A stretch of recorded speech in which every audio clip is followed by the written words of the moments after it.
Well, here we are, the last pre-7 of 9 episode of Voyager left. I have to admit, the covering of every single Star Trek episode in existence is taking longer than I thought. But let's get down to it. We begin with Torres and Paris engaged in Torres and Paris behavior, her disproportionately outraged by something, him exasperated with her, and these two aren't even bumping uglies yet. This is still, the pre-warp phase of their relationship.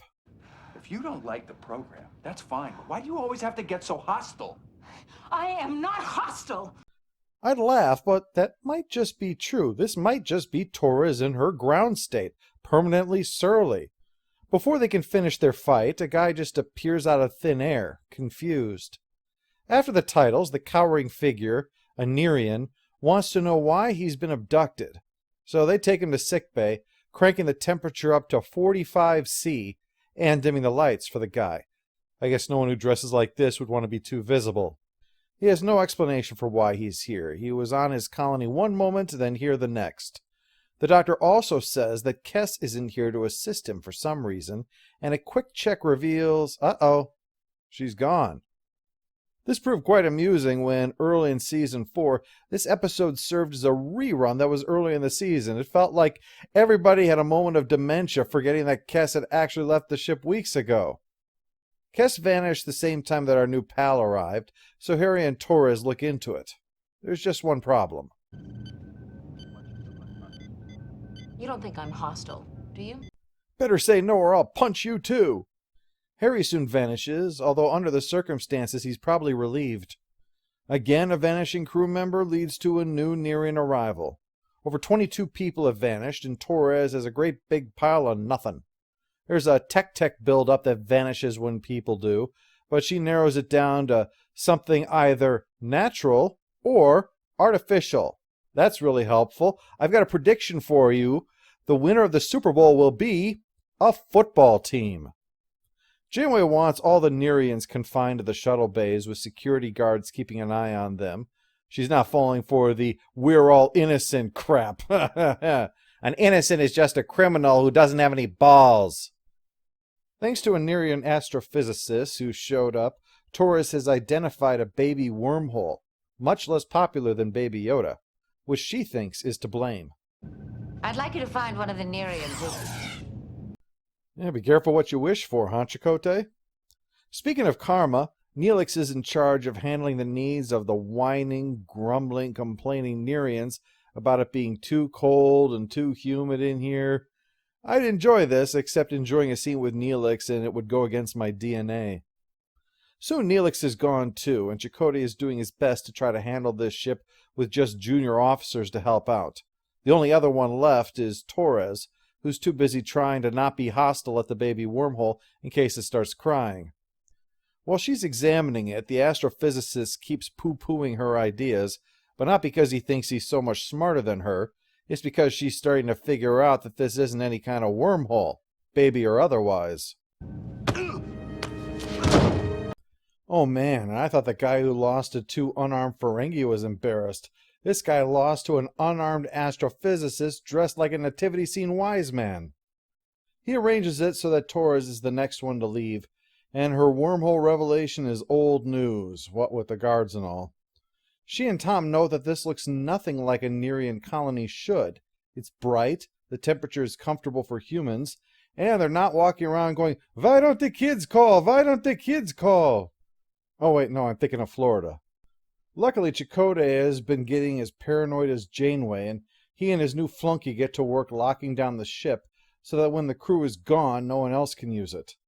A security guard getting conked on the head draws his attention, so Chakotay pops in to question the Nyrians, only to find that they have all left the cargo bay. So yeah, up to something. Some refugees would leave, maybe, but every single last one? That's not what you do when you're an innocent asked to just stay here where we've made you comfortable. You know you're an asshole when you make Janeway's attitude towards helpless people look too soft. I knew I should have put them all in glass jars when I had the chance. We soon see the first Nyrian that arrived leading the way, armed with phasers, which still doesn't make them look more intimidating. They just look like novelty chess pieces you find at Goodwill. Chakotay is soon last man standing, sabotaging the ship and rescuing the Doctor before the Nyrians can delete him. Well, that means we've entered Phase 2 now of this little issue. How do we get the hell out of wherever this is?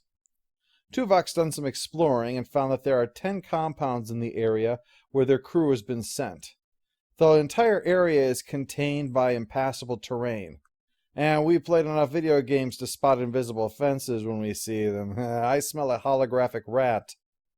They're soon met by the one in charge, since her stupid hat is the biggest of them all. She explains this is their alternative to warfare. They seize and conquer via displacement rather than fighting for it. But because they're so generous, they've created this place to be a paradise for them, with stuff taken from the Voyager computer to make this idyllic. Even food and entertainment for them. Captain, your lack of gratitude is unbecoming. This is gratitude. If I was ungrateful, I'd yank that stupid hat off your head and stuff it so far up your business your kid would be born in a papoose. After they leave, an alien shows up. Sorry for the intrusion, but I wanted to welcome you. Nice try, but we're not falling for doe-eyed stranger in bad clothes twice. Let's kick his ass. Janeway questions the guy about their situation, although he's mostly just here to trade, quite curious about their food. Janeway offers him baskets full of snacks if he'll just show them how he's able to open portals between the environments. Boy, if she'd thought to bring peanut butter cups, she'd be running this place. So Torres starts fiddling with the mobile emitter to alter the Doctor's ability to sense the surrounding environment. Tom swings by to get a progress report to bring back to Janeway, and Torres takes this opportunity to apologize if she overreacted. Tom apologizes if he pushed her, and the Doctor starts kibitzing on the conversation, which unfortunately starts the fighting right back up again. He's astute enough to see how it is, and clueless enough to think that saying it out loud is a good idea. Perhaps if you stop to analyze the root cause, you might... That's about 90 seconds too late. Tom storms off in a huff, so we cut over to Neelix, who has been pulling parts out of things so that Tuvok can make a weapon. Now, theoretically, this should be in Neelix's wheelhouse as a scavenger, but that would require him to actually do some scavenging every once in a while. You really must love the reasoning that was used in making Voyager, huh? We have a ship stranded far from home in an area that they know nothing about and no possibility of relief supplies. Naturally, it's going to be vital that they meet up with someone who knows the area and has excellent scavenging skills. Absolutely, but how will we convey it? Obviously, they'll spend 95% of their time in an apron and chef's hat. Only 95%? I think you're going to miss out on opportunities going that low. Well, after hours of wandering around, the Doctor has finally located something thanks to his new X-ray vision. And sure enough, our new pal is able to open the door. On the other side is a corridor, and sure enough, it leads to other environments. Janeway and Tuvok find a terminal and discover information on 94 different environments. And what's more, this isn't a colony, it's a ship. We'll just need to find a way to sneak onto the bridge. Or we can just go in there guns blazing. That's always on the table. The one that we saw calling the shots in the habitat earlier reports back to the big cheese on Voyager, who gives permission to use force if no other options are available. Hopefully the other aliens' experience of living 9 years on this ship can be an asset to us. Don't move. I surrender. I'm sorry. It wasn't my idea. They made me come along. They went around that corner. And he certainly puts the ass in asset. But Janeway and Tuvok have found the device used to swap their crews, but the bad guys have a lot better weapons than the cobbled-together phasers, and Torres and Paris are left trying to flee to find some place to hide. They pick a snowy biosphere, knowing the Nyrians would have to be idiots to follow them in there without proper cold weather gear. Anyway, the Nyrians soon follow without proper cold weather gear, so they're going to have to run. Fortunately, the bad guys are collapsing even as they're reaching Tom and Torres. One just flat out passes out on the spot without any effort on their part. The other one gets taken down thanks to Torres rigging their weapon for one last blast. Genius! With those two down, our geniuses then ignore their weapons and move on without any weapons whatsoever. Luckily for them, Janeway and Tuvok translocate the bickering pair out of there before they wind up freezing to death. It's not what it looks like. We were just cold and we were using my erection to try and keep warm.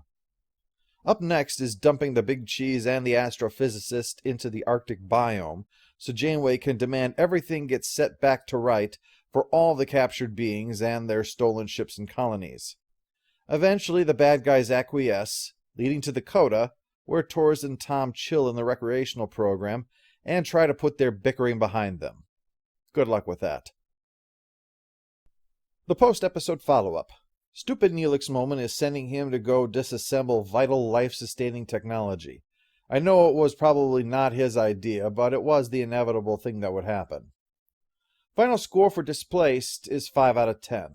Oh, this is an exercise in frustration once again. The idea has great potential, but it's crammed into an entirely too small space. It needed way more room to breathe. It starts out strong, but it collapses once we transfer to the simulated environment.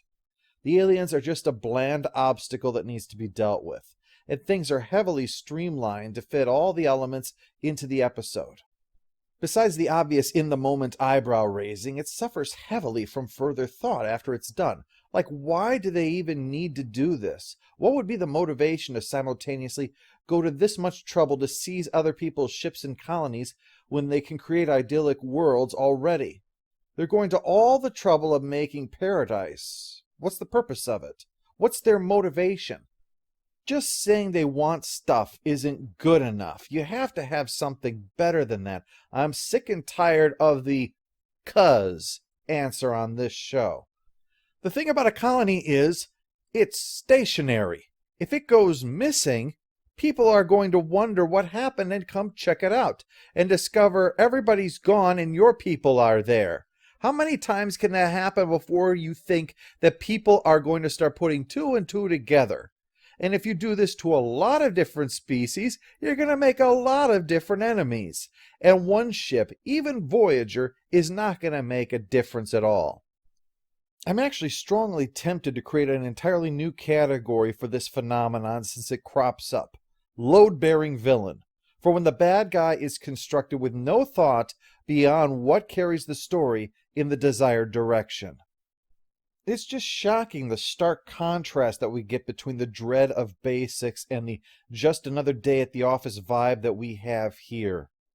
In a modern series, this would have been a two-parter, one half on the ship, one half here, and with the revelation that the Nyrians have taken these extraordinary steps because of distant settlements going dark to an unknown menace that would lead into the season finale. Now, I'm not criticizing it for not being that, just noting the potential there. And there are some good character moments in this episode as well, so really, the first half and that are good, but otherwise it's just such a disappointment. Really, the only people that I think really like this episode are the Paris-Torres shippers, and hey, enjoy it for that.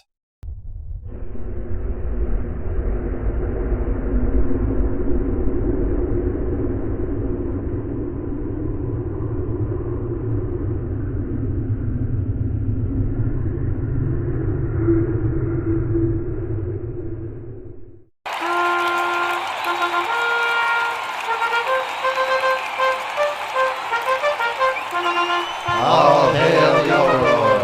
All hail the Overlord!